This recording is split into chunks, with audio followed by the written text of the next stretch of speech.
We are live, I do believe. Yes, sir. Hey, how about you, everybody? Welcome into the third edition of the Auburn Live Recruiting Call-In Show. I had to write that down, man. I have to remember that. I am your host, Jeffrey Lee, Senior Recruiting Editor for Auburn Live on 3.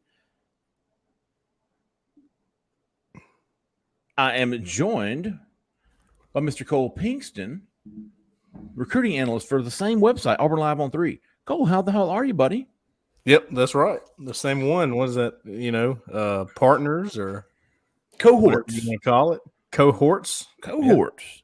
Yep. We are absent Jhead tonight. He is actually, man, believe it or not, folks, he's got his allegedly has his audio fixed, and will be joining us again. He has some duty call tonight. He will not be able to join us tonight, but he will be back on the Shrivel Pod on Thursday, which is great. We'll be catching up with him on Thursday. Got a lot of stuff to talk about tonight. Not going to do so much talking as we are, because this show's about the listeners, man. This show's about the fans, the subscribers, and we want to get to as many questions as we can. I do want to say a couple of things to kind of get this show started, Cole. Tiger Takeover's kind of rounding down. Is that the right word? Yeah, winding down. Winding down. Thank you, sir. Yeah. Not rounding up, winding down. Winding down, they have been to 650 schools in 16 different states. Lots of offers, lots of evaluations, lots of visits set up. And the latest offer was another wide receiver offer today, Cole. I don't know if you caught that. A 2023 guy, Keon Brown, received an offer from Auburn, another wide receiver. We've kind of been slow in tracking the wide receiver position because the offers have been hard to track. I mean, it's been slim pickings from the wide receivers. Of course, Ike Hilliard came in late to the party, so they're getting evaluations done, seeing guys in person, starting to see a lot more offers go out to wide receivers. Another thing I wanted to say, Brock Glenn, Cole, I think he picked up a Florida State offer. Brock Glenn, I would imagine the soon-to-be 4-star quarterback from Memphis, and Auburn's top target at that position. Very possible. You would think so. I mean, Elite 11 finalist, got invited to the Elite 11 after a strong showing in the regional, and his recruitment starting to really pick up. Auburn got in on him early, offered him back on the A-Day game. Seems to be the team to beat, but they're going to have a lot of competition, including Florida State, who offered today. Yeah, I will say he told me, Jeffrey, that he was hearing from some more schools. So well, that's not that's to be expected, right? Yeah, it is. Yeah. So offers may not be done yet for him. No, I wouldn't think so, especially if he goes out west and blows it up again, which is very possible. He can spin it. He's really good. Really like him.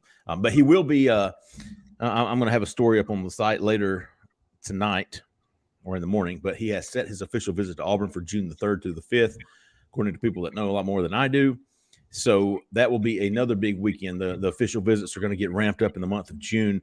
We had Connor Stroh come into Auburn last weekend, the big offensive lineman from Texas. We're going to have Raquez Mcelderry, also known as Mcelderry, coming in. He's a Georgia commitment. He's committed to Georgia, has been since November. He's from Anniston, cousin of Braden Joyner. He's coming in this weekend. He'll be in Friday with his mom and siblings. Big visit there. And then we will start seeing the month of June, including Brock Glenn and a bunch of 4-star guys, some 5-star guys coming in that month. Going to be a huge month for Auburn. Let's get to our questions, Cole. First question tonight. It's not a question. Corey Weber. Is it Weber or Weber, Corey? What do you think, Cole? Under. I'll take the under on 2.5. Oh, wait a minute. You're actually looking at the question from Brian Harser. I was looking at our first comment from Corey. Oh yeah. Weber. Is it Weber or Weber? Corey Weber. I would say so too. How did Chris?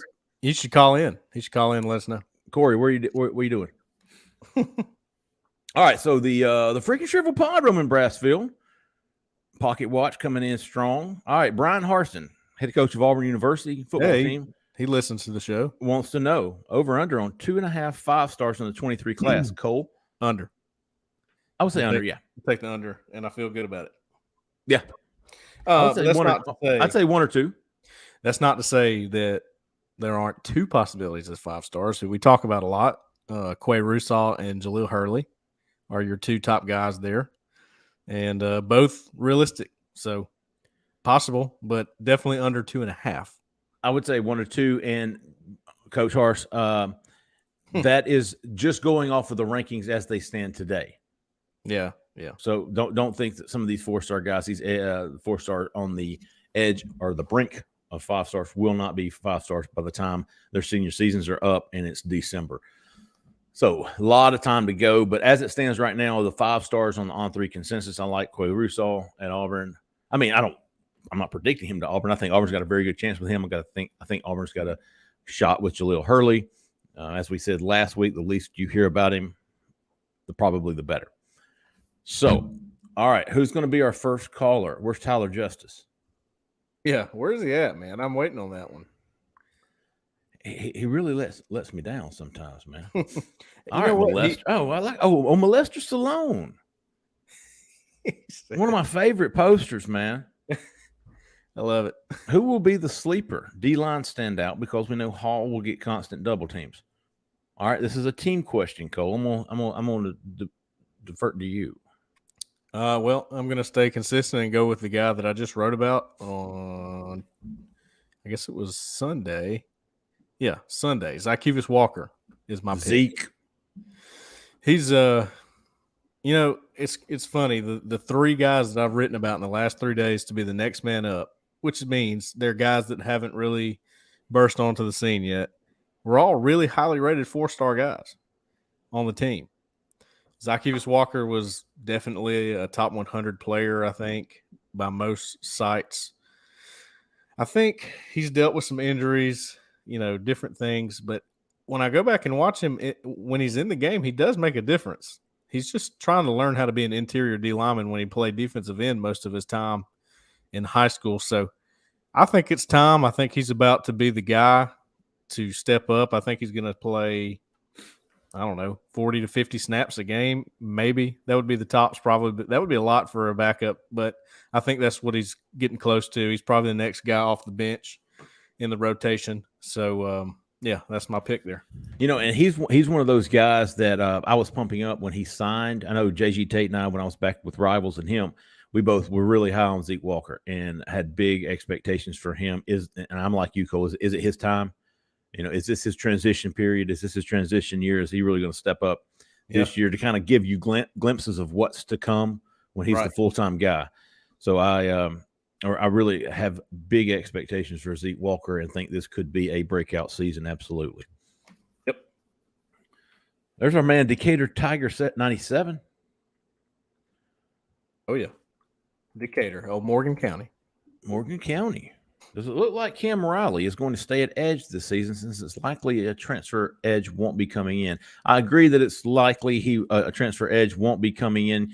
Cole, just from the outside perspective, if you're looking at on paper, you would think, has he been moved to edge? You're the team more. No, okay. He has not been moved permanently to edge. He's going to play some edge, and I think that was going to be the case even if they did bring in a transfer. So, I would expect him to play a good bit of edge. And he plays outside linebacker anyway, which is technically what an edge used to be called. Sure. But it's more of a hybrid of a defensive end. But I think he's probably in the right place weight-wise now with his frame. He was skinny. He doesn't look so skinny anymore. I think he's going to play a lot of edge. Tyler Justice says he likes to keep his voice anonymous. Probably because he's a chick. I don't know, man. He's, I can't be too mad at Tyler because he really, really hypes us up, man. He's a good hype man. He is excellent. He is. Never change. She is. Yeah. You're a hell of a hype girl there, Tyler Justice. Might be Taylor. Crocky Poo, what's up, big dog? Here we go. Auburn Addicts, man.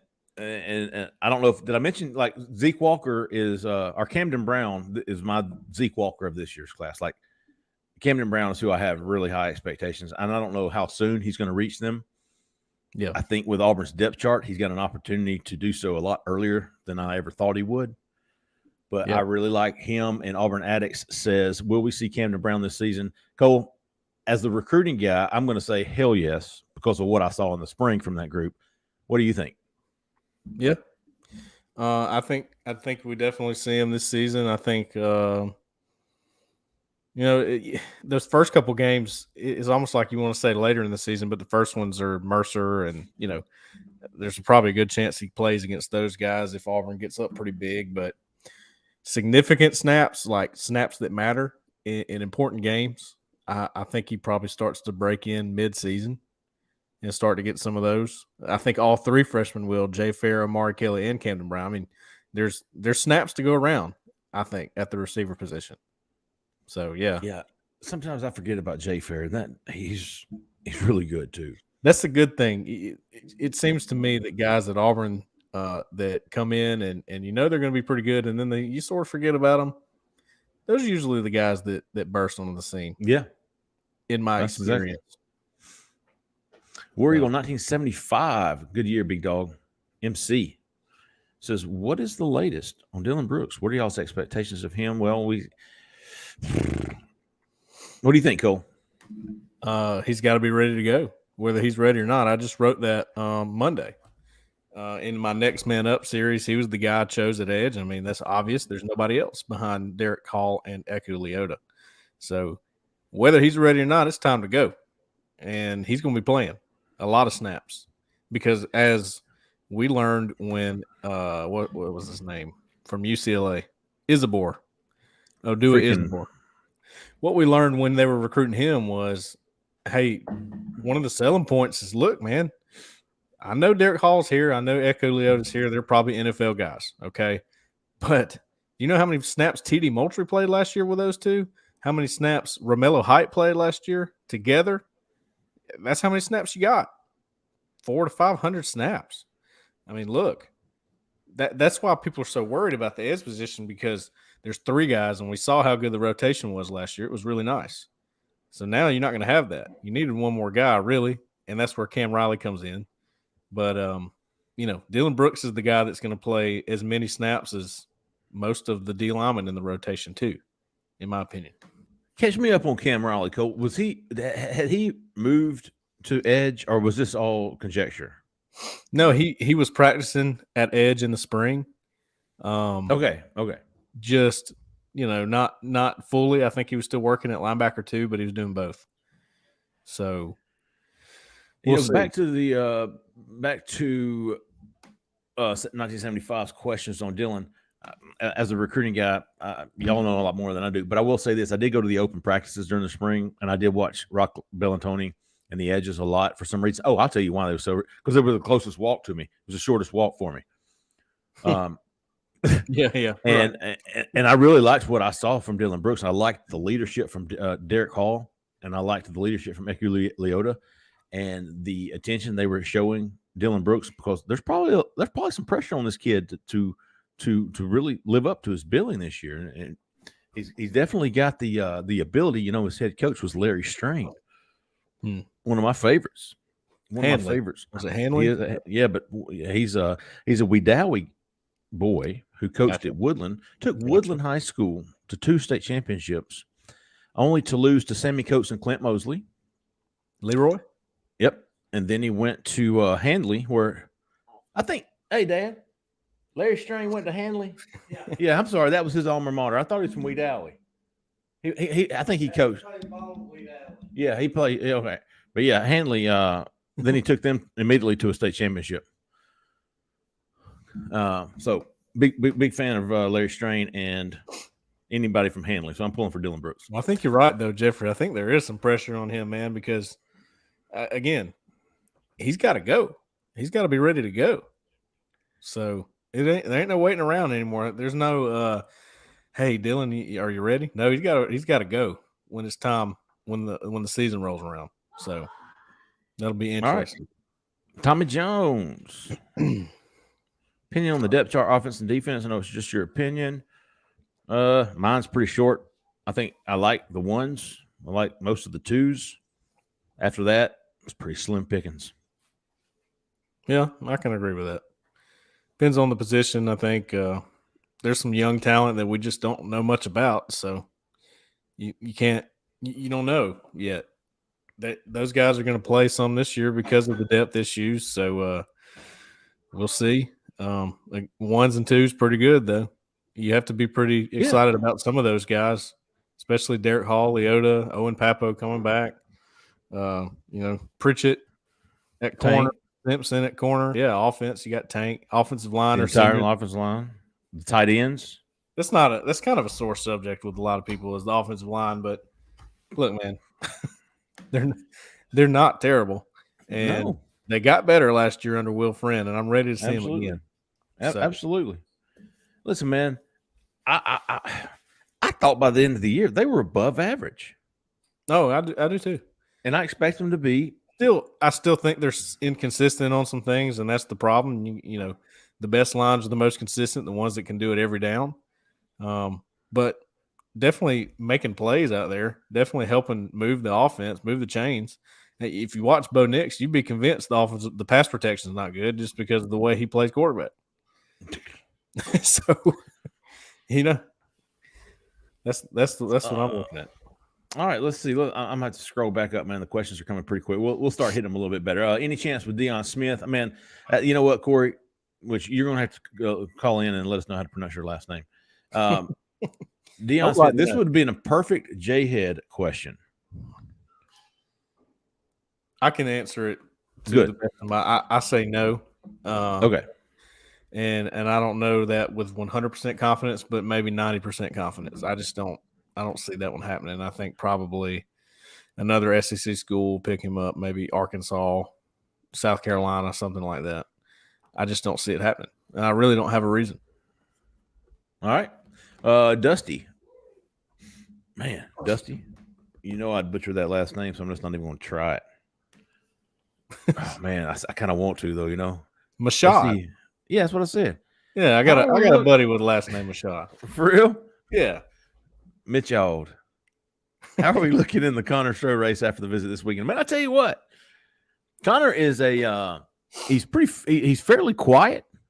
You don't see him do a lot of interviews, but I got him Sunday when he was leaving, and man, I'm telling you, dude, he really likes it here. He really liked the time. His family really liked it. But you're talking about a Texas offensive lineman who has offers from the in-state schools. Yeah, specifically Texas. That's typically a very tough hill to climb. Yeah. But I'm telling you, man, Auburn got a little momentum this weekend, man. That's his second trip. He came back in April and was like, I like this place enough that I want to come back. And he brought the whole family.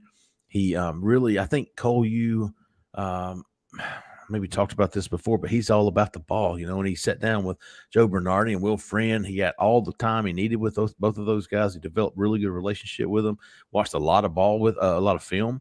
Yeah. And, you know, he sees that opportunity for early playing time. And, you know, if he's a kid who wants to, you know, get out and get away from home, I really like Auburn's chances here. I think Auburn's definitely solidified itself as a serious contender to Texas. Now, I think Texas is the overwhelming favorite for him, at least according to the RPM on all three. Yeah. We'll see how his visit shakes out because this kid wants to – I can't remember if he's the one who told me he wanted to make a decision in July after his visits. I think he was. He wants to go ahead and do it. So we won't have to wait long. But Auburn hit a home run with that visit, no doubt about it. They did what they had to do. And – be interested to see what he says after Texas, if he says anything at all, and then what happens in July. He had a top 5 of Auburn, Texas, Texas A&M, Florida, and Arkansas, I believe. And he basically eliminated Florida the other day when he said he's not taking the OV there anymore. Well, you know what? I didn't make a big deal about it, but if you go back and read my story, he said these are my 4 main schools. He didn't mention Florida. Yeah, that's right. He did. And I didn't want to make a big deal about it because we got people down in Florida who had him locked in for an official visit. So I just kind of let it play out. And sure enough, later that evening, he said, hey, I'm not going to Florida. And I was like, all right, then. So Auburn's definitely in the top 4. I think Jhead said to keep an eye on Arkansas here. Yeah, well, that's definitely one that he likes. I would say, even though he's still got to take the rest of his official visits, Texas, Arkansas, Texas A&M, but I think it's an Auburn-Texas battle personally. That's just my gut feeling on it right now. But Arkansas still got the visit, so we'll see how that goes. Yeah, man. I used to dismiss Arkansas, especially if they're going head to head with Auburn or Texas or Texas A&M. They were no shot. But they are a formidable opponent on the recruiting trail these days, especially with big offensive linemen. So interested to see how this shakes out, man. I really like that kid. I think he'd be great here. I think he's a great fit. But you know what? Arkansas is a lot like that too. I think I could see him fitting in any of those 4 schools, except for A&M, man. I just don't get that A&M vibe from him. I really don't. I don't. And I think his parents went there, but I don't think A&M's a main player there. We'll see. Watch him commit to A&M before he even goes. Yeah, he commit tomorrow. Yeah, Patrick Perry. Oh, Patrick. How many commits by July the 1st, above or below 2.5? I think we talked about this last week. And you know what we did, Patrick? We've got so many visits coming up in June. Okay, Braden Joyner's already committed 1, right? Terrence Love is already committed, so that's 2. I'm guessing Patrick wants to know how many additional. So yeah, I think so. Yeah. So now you're looking at 4 or 4.5 or 5. 4.5 being the over under with 2.5. So it's tough because I don't see a lot of these kids leaving their visits and then committing. Yeah, I think they'll take their visits in June, maybe early July, and then start making some commitments at the end of July. I tell you what, Patrick, if you move that, July the 1st, let's make that August the 1st, Patrick. Yeah. If you make if you because July the 1st, I'm gonna say under. August the 1st, I'm gonna take the over. Yeah. I would. Yeah, I think that's right. I was almost thinking over for July too, but I just don't know. I mean, I don't see any of Auburn's top targets, meaning the guys that are taking official visits, committing anywhere by then. That's true. Maybe Connor Stroh because he's moving things fast, but he could be one of those. It's possible. So Brock Glenn wants to do it by June, he says, but he's getting more attention. So, that's the way it's going right now. Probably going to chill out, step back, see what all. And remember, it's still the summer right now. The camps haven't even happened. The summer camps at each school. Oh, so see, that's when it's going to heat up, dude. Now, because Camden Brown, the camps usually produce a commitment. They really do. Kids come in here, they want that offer. They want that offer. They're working for that offer. They get it, and they're like, I'm done. And a lot of times, man, on guys like that, the coaches are like, man, listen, you got an offer. If you commit, let's go, get on board. All right, let's go. So I think by August the 1st, Patrick, I'm going over. July the 1st, I'm going to go under. But a lot of momentum is going to be gained by those June visits. John Addison, as far as recruiting goes, what positional group do we feel the most and least confident to land talent in this cycle? Good question. Yeah, it is. Cole, what is the positional group do you feel the most confident to land talent? DB? It's either DB or linebacker for me. Yeah. I would say that too. I like the linebacker position. I like C-Rob. He's going to get somebody. That's right. Yeah, I'll go linebacker. Yeah, I'm looking at I'm considering recruiters here too. I think offensive line's got a chance to be a really positive group. I really do. I think C-Rob is going to, at linebacker, he's going to get at least one stud. Mm-hmm. I think Zach is going to, he's already got Terrence Love. He's going to get probably at least 2 more studs. Pardon. Cadillac's going to get a stud at running back. Yeah, I think so too. The biggest concern, I think Jimmy Brumbaugh is going to do well with defensive line. Yeah, that too. Yeah. My top 3 for best would probably be linebacker, DB, O-line. Okay. Least favorite, I'm going to go wide receiver just because Ike's new. And I don't know. He might surprise me, man, because he's got Carmelo English. Yeah, no, that would.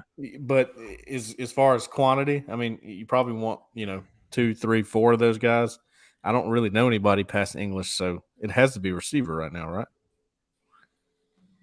Yeah, right now. Yeah, right now. Receiver, I'll say the 2, receiver and edge right now, just because. Well, I don't know. There's a lot of edge guys. Maybe D-line. I don't know. It looks pretty good. Good question, man. Yeah, this early, I mean, everything kind of looks pretty good, right? Yeah. There's still a lot of targets on the board all the way across in every position. I tell you what, John Aston, that's a damn good question. I want you to come back and ask that maybe at the end of the summer. Yeah. Hit us back with that at the end of July. Hey, man. Hurry Zach, up. Zach, you got somebody for us? Yeah, we got someone. All right. 256, you're live.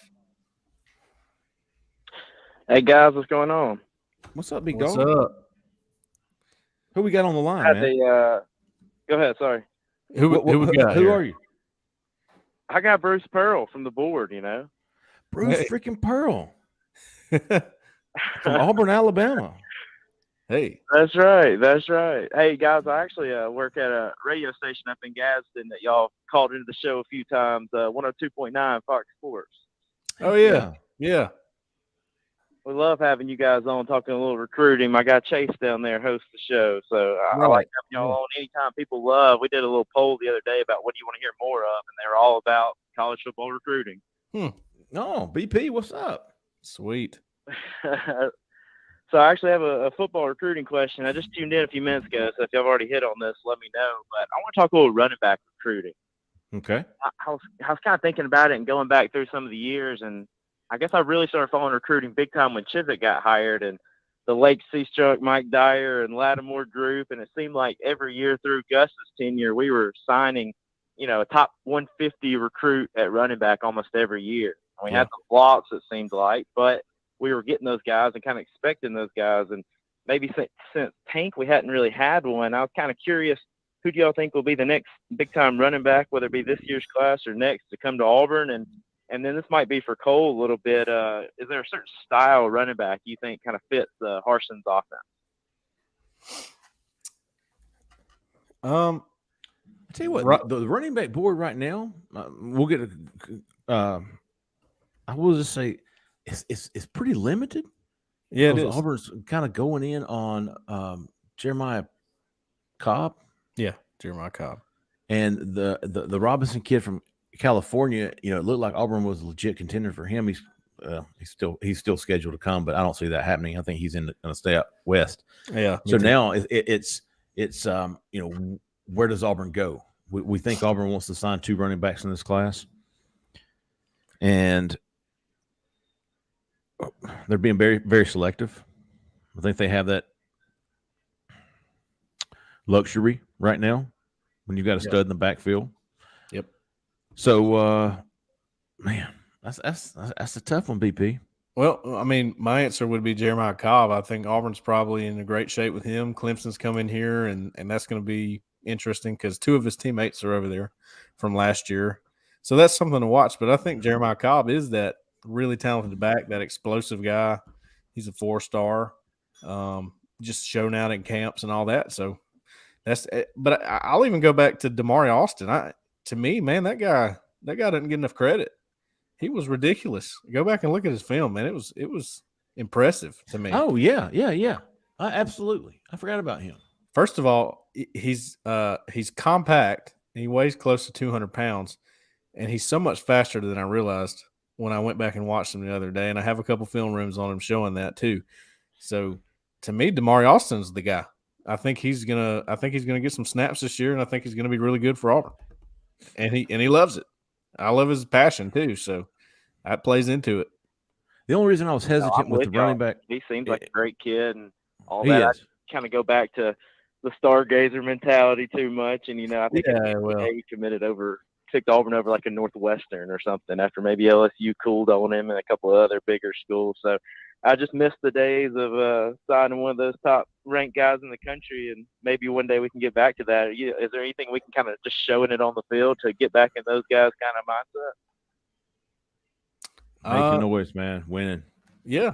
Well, look, I think Tank Bigsby's going to be used a lot more in the passing game this year, and that could be something that backs see and go, if I'm getting 100 yards rushing and 50 yards receiving a game, that looks a lot better to NFL scouts. And of course, Tank's going to get drafted. That always helps. You got Jarquez Hunter there too, who was a really, really low 3-star guy who showed out last season and could be ready to make another splash too. So Auburn's always going to have a good running back, man. I don't see them ever being in a place where they're struggling with running backs. Even if they're lower rated guys coming in, it's just the way it goes. Sure. I appreciate the call, guys. Appreciate you, BP. Yeah, man, that was good stuff. What we got there, Zach? You looking all blue and shit. I mean, stuff. Roman Brassfield. Cute pick there, Roman. Do you guys still feel fairly confident Auburn landing Stanton Ramil? Damn it. Ramil and Jeremiah Cobb. Clemson seems to be making a strong push for both. I know, man. I know. I think that's why I was a little hesitant on BP's question on Jeremiah Cobb is I've lost a little bit of confidence. I still think right now, put a gun to my head, where he's going to sign, I'm going to say Auburn. But I don't like that Clemson interest. I don't like that Clemson visit. Clemson just offered Stanton. Yep. He's going to go up there. But I will say this. Yes, Roman, do I feel fairly confident? Absolutely. I do. Mm-hmm. If I was to make up a mock class right now, they both would be in it. Yeah, same. Yeah, I'm with you, though. The Clemson offers on both of them are worrisome. And the fact that he has Cobb has two teammates over there, too, from a year ago, Colin Griffin and TJ Dudley, who signed with them. So they're in his ear. But man, the just how hard Cadillac has gone after him and made him the number one guy. You would have to think if he misses on that one, that's a bad loss there. You know, that's yep. In-state guy too, right down the road. Yeah, worked him from the get go. I think in the end Auburn's going to win out. Yeah. But I don't think it was a slam dunk like I thought it was maybe 2 months ago when I was probably having his commitment story ready to go. Yeah, I would agree. Good stuff, Roman. Good stuff. You ain't kin to Davy Brassfield? West Jefferson's Davy Brassfield. Went to school with him. Anyways, Woodyard. Molester's back. Molester. How often is he in the field? Cole, this is all you, man. I feel like he is next level. Robert Woodyard flipped from Alabama to Auburn on signing day. 4-star linebacker from Mobile, Williamson, coached by Mr. Antonio Coleman. What do you think about him, Cole? Yeah, man. Molester. I agree with you there, dude, because he is next level as far as athleticism goes. Probably top 2 or 3 highest ceiling in the 2022 class, including transfers. But I wrote today, talent is just a drop in the bucket of what you got to have when you want to play college football at a high level. It's just one of the things. It's not everything, and that's why you see 4 stars and 5 stars that don't pan out sometimes. The potential's there, but there's so many other things. The mental part of the game, just getting your stuff in order, being able to play, that you just never know. Now, I think he's got the athleticism to make a difference in year one. Will he? I don't know. There's a couple linebackers that they feel good about, so I don't think he plays a whole lot, but I think he could be maybe a blitz guy or something like that. Just might have a package for him or something like that. Yeah, I can see that. I wouldn't expect any true freshman, I mean, regardless of how good they are, to see a lot of time, right? Yeah, well, he's not going to play. I don't think he's going to play just the linebacker where he's making calls and he's doing all that, I think he comes in just to utilize one of his skills, which is good speed and come off the edge or something like that. Little pass rush specialist, potentially. Maybe, yeah. All right. Philip Coleman. PC. Yeah, Zach, that's a parody question. Parody. I think that's the beast we got in the transfer portal, like Morris Young and what was that name? Morris Joseph. Morris Joseph. That's what it said. And yeah, man. So underrated. Hold on, let me hit because I love Jeff Smitty. I don't know him. I've shook his hand a couple of times, but I love that he is. I love what Owen Peppo told me about him a year ago. That just how ingrained he is in football. And X's and O's and schemes. I mean, I really like Jeff Schmedding. I think he's brilliant football coach when it comes to X's and O's, whatever, game planning. Philip Coleman seems to think Schmidt's going to have something up his sleeve at edge. Keep Hall, Leota, and Brooks fresh for the fourth, maybe some 4-3 looks for big man. I wouldn't be surprised, man. I tell you what, if scheme and if that your concern, it really shouldn't be with Jeff Schmidt. If he's tanking, it's not because he's getting outworked, man. This guy is obsessed with football. I think he's in the right place now. And absolutely. On the something up his sleeve, I just talked about Woodyard possibly being a pass rush guy. I mean, he would be pretty good. He's already like 230 pounds, and he can go. So that might be a guy. Joko Willis is a guy that I just don't hear his name much, man. Yeah. But he was showing out in the A-Day game. He plays outside linebacker, but they used him as sort of a pass rush guy in the A-Day game and in the bowl game. So that would be a good trick that nobody really knows about him. So interesting there. And Cam Riley. And then you have Colby Wooden, who you could always slide out, and he does a good job rushing the passer too. So got some options, I think. I'm excited to see what they do. Me too. Yeah. Always. Underrated. He was given that name by his girlfriend. Oh! I am too, big dog. Depending on chemistry with wide receivers and offensive scheme, can you see Calzada and this team starting off 5-0? Yep. Sure can. Well. Let's look at the schedule here. No, I like Penn State at home. I like what Brian Harsin did the first half of the last season. I need a refresher. Mercer, Georgia's sixth game, right? So yeah, let's go through the first half. Go through the first six. Mercer, yes. I'm doing a show. San Jose State, yes. Penn State, possible. Count it, son. Count it. Revenge game. Missouri at home. Yep, I think so. And then LSU at home. I tell you what, man, you get through that 5, now you're making some noise, dude. Now read me the last half. I will go 4-1 for that 5. Okay, I got them 5-0. And I don't know if it's Penn State or LSU. I just feel like they dropped one of those. I think they beat Missouri. I'll say that. And then you've got at Georgia. Not good. At Ole Miss. Push right now. It's gonna be tough. I'm not ready to throw the L. Keep going. Arkansas at home. They've owned. I'm all right. I like it. I like it. I've got them right now at 1 loss. They seem to play even without Brian Harsin, they seem to play their best game against Arkansas, and I don't know why that is. That's just the way it's gone. I don't want to jinx it or anything, but I pick Auburn on that one. Mississippi State at home. No. Excuse me. At Mississippi State. Revenge game there, I guess. It's a tough one last year. And then you got Texas A&M. At Auburn. Maybe. Calzada, baby. Yeah, that's true. Western Kentucky, that's a win.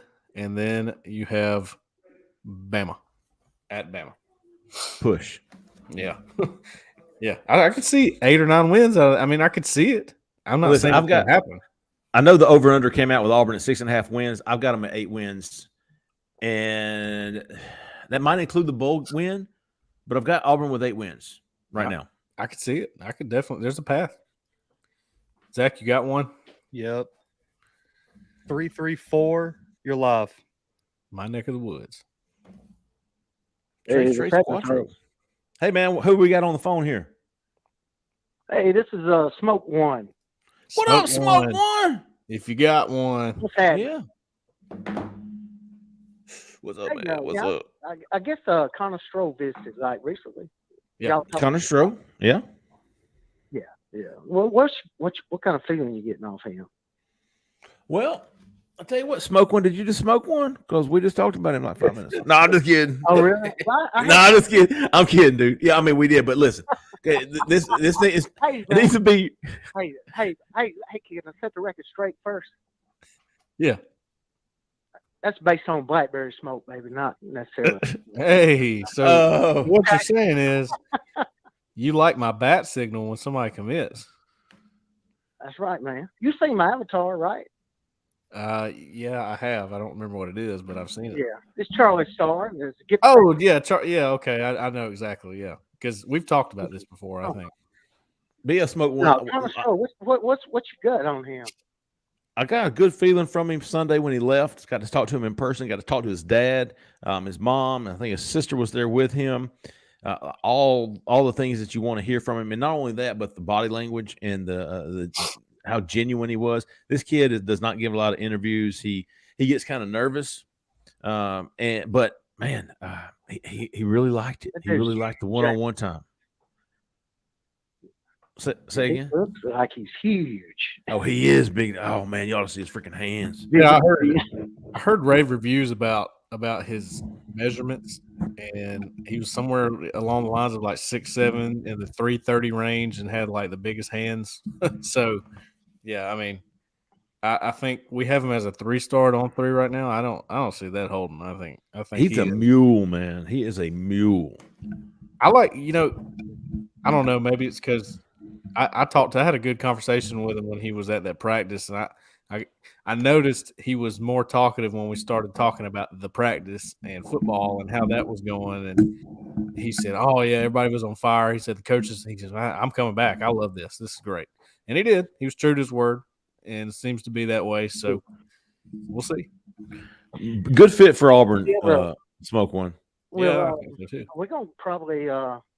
Do you think we're going to increase the number of linemen we're going to take based on the scholarship numbers being able to increase? I think so. Signing period?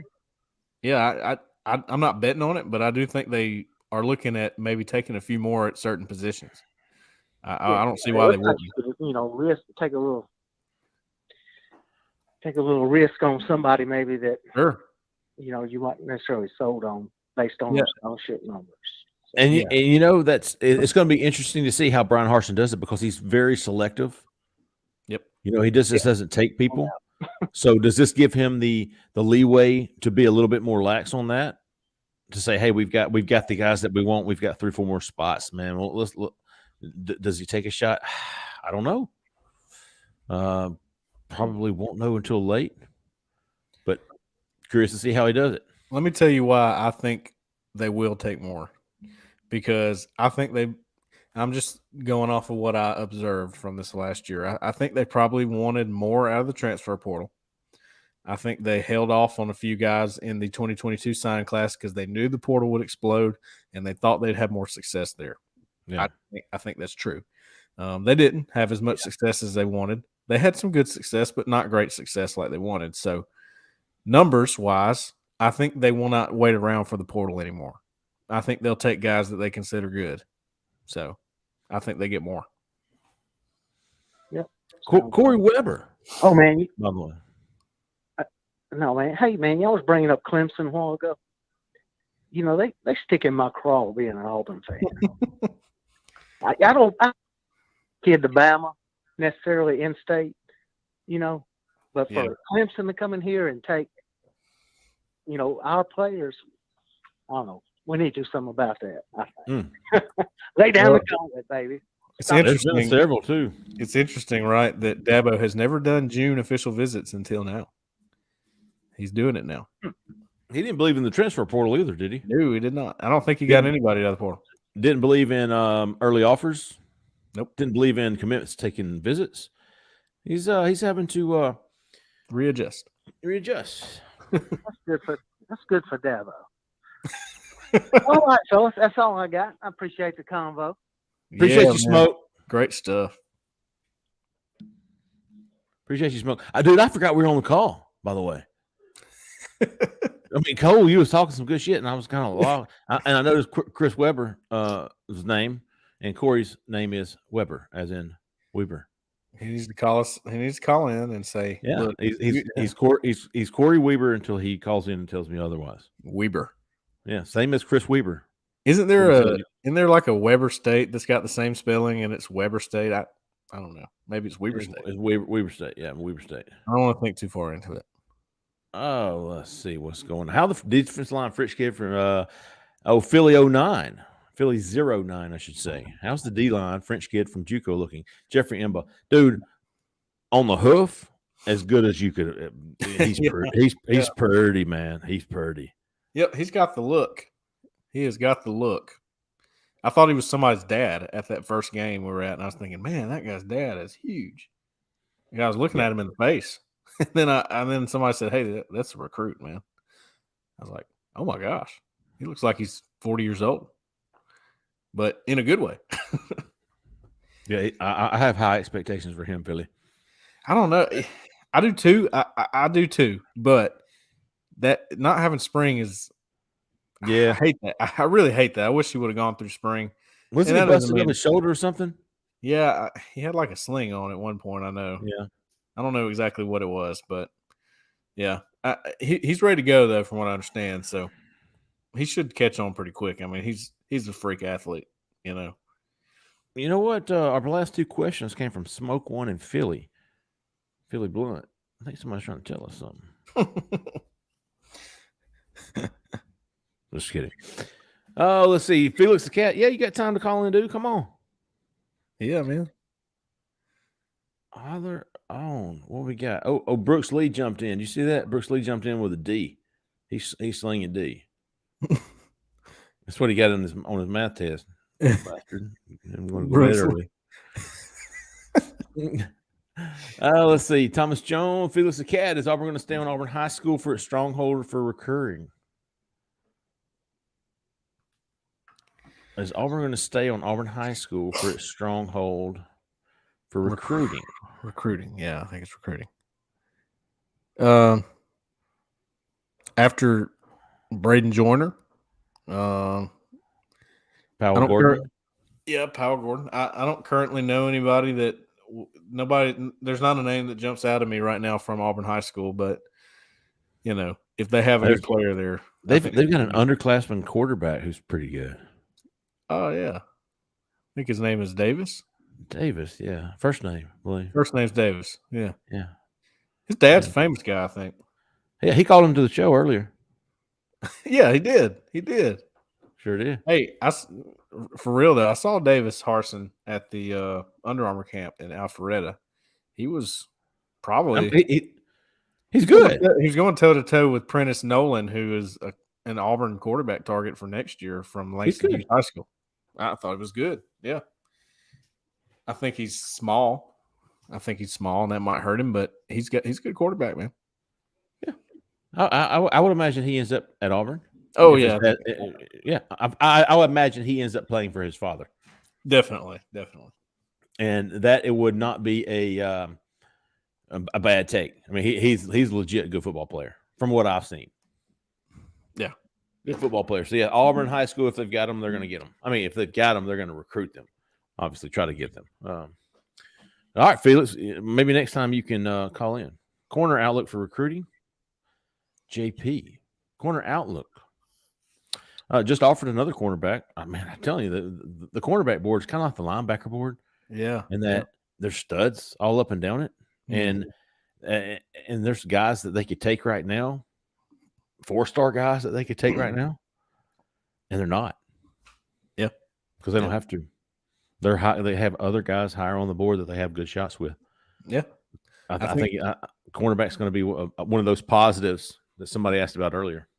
They had a few guys on campus during the season that I talked to there, and I've talked to them since, and they're 3-star guys. And they told me, I've just checked back with them here in the last week, and they said, man, I hadn't heard from Auburn, which tells me they have bigger fish. Now, honestly, Dale Miller, who basically told us, he goes to IMG Academy. Now he's from Hoover. He showed out at Hoover. He's probably getting ready to do that at IMG if I had to imagine. He's a smaller guy, so you know, he's still in the 3-star range just because his frame doesn't scream NFL, I guess. But man, I don't know if they're going to take him right now either. I think they feel better about guys that they have higher on the board. So if that answers your question for the corner outlook, and if you want some names, I think obviously Jaleel Hurley is the top target. Avion Terrell. There you go, AV. whose older brother is AJ Terrell that played for Clemson, plays for the Falcons now. Now I know his brother went to Clemson, but man, I would watch out. I think Auburn's in good shape there. I did want to go down to out corner. What's the next one? Typo. Felix Cat, you good, buddy? I have them all the time, except mine aren't. On the computer. Do you think Auburn gets enough on the lines and recruiting to fill the spots, to fill the roster, or is it going to be a portal year for those positions? Oh, no. I think Auburn has a very good year recruiting offensive linemen, which is going to take us to that next question. Is that JP? I like Auburn's offensive line recruiting. I like Auburn's defensive line recruiting. I think they're going to have very good groups on both. But this is one right here, Cole. Something I came across in the last 24 hours. Speaking of OT, Stroh, underrated, asks, how big would it be if Auburn could pull Formby out of Tuscaloosa? Ain't happening. Yeah. Ain't happening, big dog. Would be massive, but yeah. It ain't happening. Matter of fact, he is not going to take an official visit to Auburn anymore. If he returns, to be in the fall for an unofficial visit, but he's looking harder at other schools right now. So I think Auburn will turn its focus elsewhere, which is good, man. Hey, I mean, I thought he was a long shot to begin with. Any kind Ole Miss, Alabama, or both for a guy from West Alabama, it's going to be tough. But he made 4 or 5 visits to Auburn, and but right now I do not see that happening. I don't see him taking an official visit as I probably predicted him. And I probably had him in my 5 for 2, but not anymore. Yeah, I think he was in ours when we made it more specific in interior and tackles. He was on the tackle list, but as far as like overall look at O-line, I don't think he was in our top 5 for possible landing. So it was always tough on that one. They wanted him. They consider him a really good player, and probably Alabama, you would think, is the team to beat. Yeah. And I tell you what, going back to JP real quick on that offensive line, on lines recruiting, kind of like we mentioned in cornerbacks, there's a lot of offensive linemen that are very high on Auburn right now that Auburn is, I wouldn't say they're turning them down, but they're just kind of, massaging them. They're not pushing for them. They're just keeping them, loose, keeping them ready. And they feel like they by the end of this early signing period or before their signing period, they're going to have a good class. They're going to have a good group of offensive linemen. And I'm excited to see the offensive linemen. You've got Braden Joyner already committed. You got Raquez Mcelderry coming in this weekend. You've got Connor Stroh last weekend. You've got Connor Liu, who just named Auburn in the Final Four, going to come in for an official visit. You've got Stanton Remmel coming in for an official visit. You've got shit, man, I just had somebody on my tongue. Clay Whedon. Clay Whedon. At the end of June. You've got a lot of offensive linemen with Auburn in the top. Did you say Connor Liu? Yes, sir, I did. Okay, named Auburn. Coming in for an official visit. So a lot of interior guys and a lot of tackles too, man. Isaiah Robinson still got Auburn in it. Yep. So a lot of guys, man. You want to get these guys back on campus. So, look who showed up. DJ Chester's another, by the way. DJ Chester, man. I gotta. Yep. I always forget him. DJ Chester is a name that Ian Jeffrard. Yes. I tell you what, not feeling as good as I did on Bo Hughley. Me neither. Good to know. Didn't mention him for a reason. Yep. All right, Zach, what's up, big dog? Let's see. 205, you're live. Birmingham. Hey, guys. How y'all doing tonight? Doing well, man. Who we talking to? This is Russell. I had talked to y'all last week, and Jeffrey, you stripped me of my MVP for a no call, so I had to call this week. There you go. Big Russ is back. I want to call and mention to you, were talking about David Powell was your third cousin. I had football coach at McAdoo, so I didn't know if we played you when you were in school there. When did you graduate? 94 from minor. Oh, okay. You were a few years ahead of me. I thought you might have been around the same time I was. I was 2000, so yeah. Anyway, small world, but yeah. You ain't even got hair on your peaches yet, do you, buddy? What's that? I said you ain't even got hair on your peaches yet. Kid, you get fired for sexual harassment. Back in the day, but that'd have been fun to bust helmets with you back in the day. I bet you're a pretty good football player. But anyway, yeah, I didn't have anything too specific to ask. Just kind of curious of what you guys think the roster is going to look like compared to last year here the next few years, if you think it's going to keep getting better. Like it looks like the recruiting's on an uptick. So naturally it should be getting better every year. So what do you think that's going to translate into when we can finally start being up there with the top dogs in the SEC? 2 years, 3 years, this year, which, probably not this year, but a couple years down the road. But yeah, that was one of my questions. Just want to see about that. I like it, Russell, and I appreciate you calling, man. For one, Cole, I will say I got Auburn with 8 wins this year. I think that's going to be enough to propel Auburn to a top 10-ish recruiting class, top 15. Yeah, I think so. And I really feel like Auburn is going to be a 9-10 wins team in 2023. Mm-hmm. And by that time, Russell, I really feel like Auburn's roster with transfer portal, with JUCOs, with high school recruits, is going to be at a 9-10 win team. Now you're 2 games away from championships. Now you're 2 plays away from championships. There's not a lot of difference between a 10-win team and a 12-win team. So no. I feel like Auburn's roster will be championship ready. Championship competing for potentially have the talent to compete for championships in 2023. Mm-hmm. Might be young, but they will have the talent. Yeah, I think so. I think and the schedule. As far as the roster goes, again, we talked about the new rule with the NCAA in recruiting and how you can bring in more guys. You don't have a cap on your signing classes now. So I think that helps Auburn. And you saw Darren Usher put out the tweet, when they did that, like he was excited about it. That's because they are excited about it and they can bring in more guys. They want to be selective, but they don't have to be so ultra selective anymore. And that eases some stress on them, I think. Plus, they know how they can navigate the portal now. I think they learned a lot this year with how the academics work with school and how the curriculum's going to hinder them, and maybe that changes. But for now, I mean, they know what they're dealing with in the portal now. It's not a mystery anymore. If what Jeffrey says comes true and they go and win 8 games, 9 games, the recruiting will, and right now it looks good. The recruiting will see an uptick again for this class, for the 2023 class. That's going to help.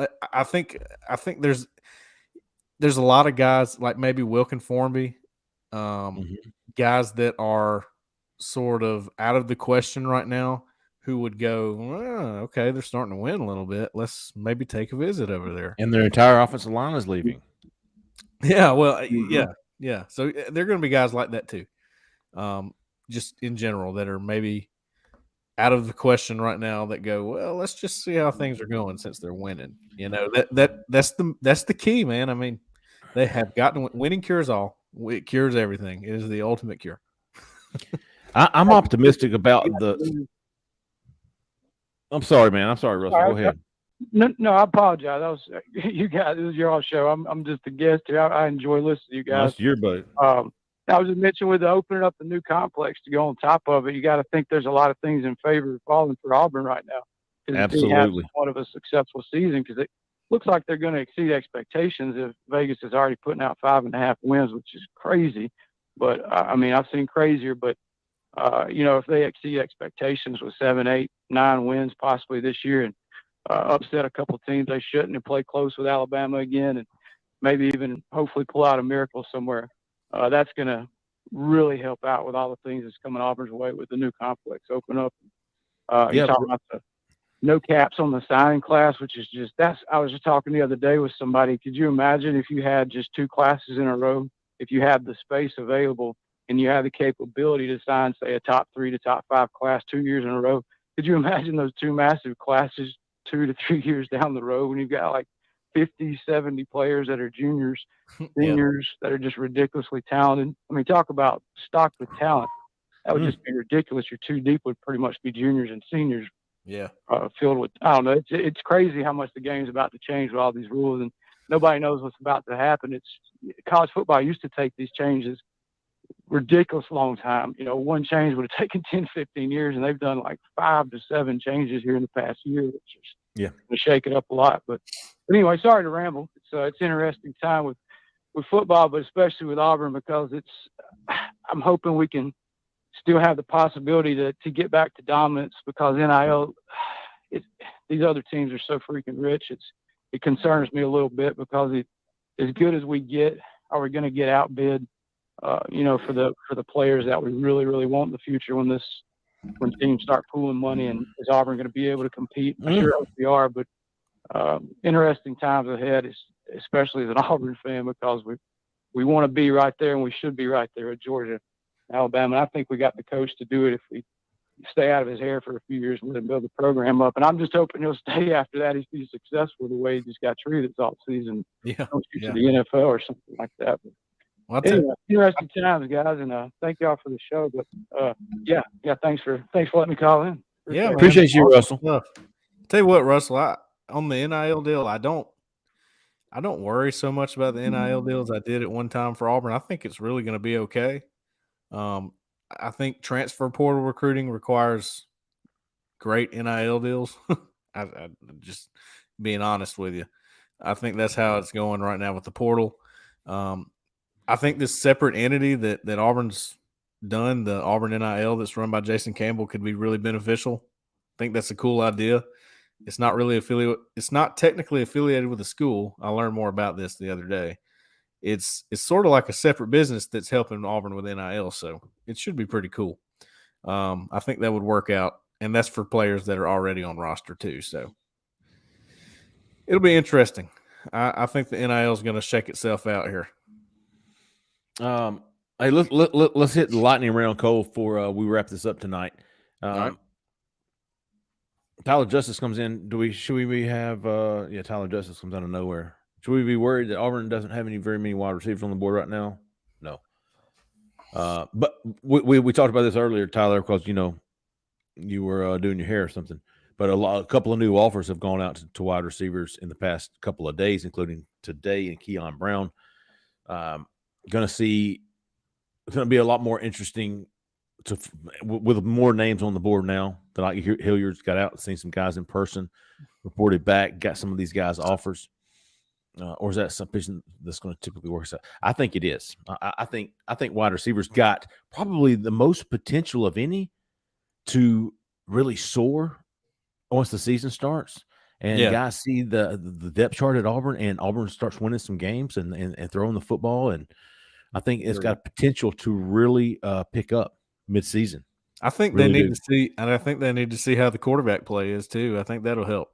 Yeah, if the quarterback plays good. Yeah, and I have confidence that Calzada's going to. Me too. I do too. Yeah, Zach Calzada. We're going to hit these real quick. Zach, Eagles Nest 8-4 record means we get number one recruiting class, doesn't it? Or am I missing something? No, actually, Nick Saban did it with 6-7, and he went 6-7 and lost to Louisiana Monroe. Signed the number one recruiting class in the nation. Interesting, and that was without NIL. Oh, yeah, without NIL. JP coming, without NIL. JP coming back. Jaden Osbury or Troy Bowles realistic or more hopeful long shots? I'm going to say Jaden Osbury, absolutely. Troy Bowles came out. What did he come out with, Cole? Top Auburn 8. In the top 8. Okay. Top 8. I'm telling you, with Christian Robinson on these guys, anything's possible. Really like Jaden Osbury. Think Auburn is a team to beat for him. And I will say that until his brother leaves or he signs. I agree. That's what I feel. Jalen Lucas, do you think Auburn recruiting JUCO offensive lineman or defensive lineman? Not very heavily. No, maybe so. Maybe more on the defensive line. I think there's maybe one other guy other than the one that we talked about last time. I can't think of his name right now. Taylor. Yeah, he's done. Yeah, he's done. I think there's one more. I don't know if it's for this year or for next year, but there is one more I've heard of. We'll see what happens there. But they're going to look around. I mean, they will leave no stone unturned. I'll say that. Right. Yeah. So. Good stuff, Jalen. And then Felix the Cat is back. Felix, you will have to call next week. Hey, guys, is it true our classes are keeping some recruits? Yeah, absolutely. Absolutely. Keep Auburn's curriculum, lack of a sports management degree with a bunch of athletes who are majoring in sports classes, recreation classes like that. The transfer portal. There's been a couple of things working against Auburn. The NIL, which I think is coming up for Auburn, but transfer portal. But Russell was talking about this earlier.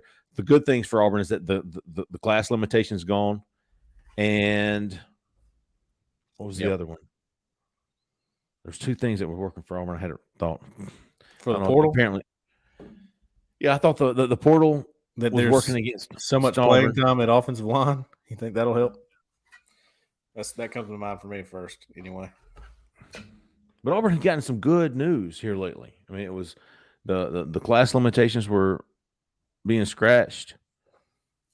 Kind of helped make up for the lack of transfer portal. Of course, they could have used that a couple months ago. Yeah. But good stuff, man. I think that about wraps it up there, Cole. Yep, looks like the cat was our last one, man. Hey, listen, guys, we really appreciate it, man. We love doing this, and we're glad that you guys are allowing us to do it. We appreciate everybody watching. We appreciate all the calls. We appreciate all the questions. We appreciate all the comments, even the comments that we didn't get to, man. We read them, and we appreciate everybody for listening. Hey, we're going to be I believe we hit a new high this time. We hit over 100 watching at once. More than. Yep. I think that is we're growing. We're growing. Well, it's been a lot of fun, man. We're going to be back Thursday with the Shrivel Pod. Jhead is going to be with us on Thursday for our podcast. If you guys haven't listened to it, give us a try. It's the Shrivel Brickin' Pod, man. But anyway, I appreciate everybody, man. Look for us Thursday. If not, we'll be back next Tuesday night at 6:30 Central Time to do this again. For Cole Pinkston, for Zach McInerney, I'm Jeffrey Lee, man. See you.